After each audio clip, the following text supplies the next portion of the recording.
اللهم فرج هم المهمومين. Habbatu Sawda prophétique nekk fii ci diwaanu Mbuur pour lépp lu jëm ci seen wàllu wér gi yaram yow mi feebar bëgg a faju ci sunna Seydina Muhammad sallallahu alayhi wa sallam ndax kat moo ni woon Habbatu Sawda prophétique lu dul dee mën na koo faj ñoo ngi fii ci Grand Mbour ancien Djouti ci arrêt clando yi sur la route de l'hôpital woo ñu ci 77 290 29 60 76 839 91 16 78 633 19 26 77 605 16 84 di numéro WhatsApp bi pour yéen ñi nekk bitim réew yow mi am ndoxu siti hémorroïde diabète ba ci faiblesse sexuelle tension nerf sciatique arthrose infection di nga fi fekk ay médecins professionnels xarañ lool te man seen liggéey balay dara ñu defal la consultation comme à l'hôpital jëlal na sa tension jox la garab bi méngoo ak sa feebar ci anam bu mucc ayib doon ay produits bio amul benn effet secondaire yow mi am faru rab coro rab wala seytaane sonal dañ la koy moccal comme ni ko yonent bi digle woon ci alxuraanul karim di ruqiya sempi ko ba mu set wecc ci sa yaram arthrose bi daf laa sonal yaram buy metti fu nekk fekk fi ay masseur professionnel ñu defal la ventouse génne lépp luy deret ju dee ci sa yaram nga pare oyof toy ni xob ñu koy def ci anam bu mucc ayib te sell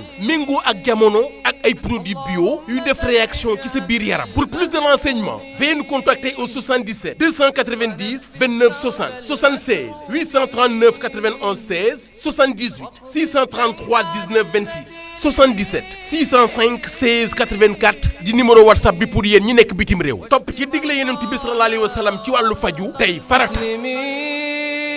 وارحم موتانا وموتى المسلمين.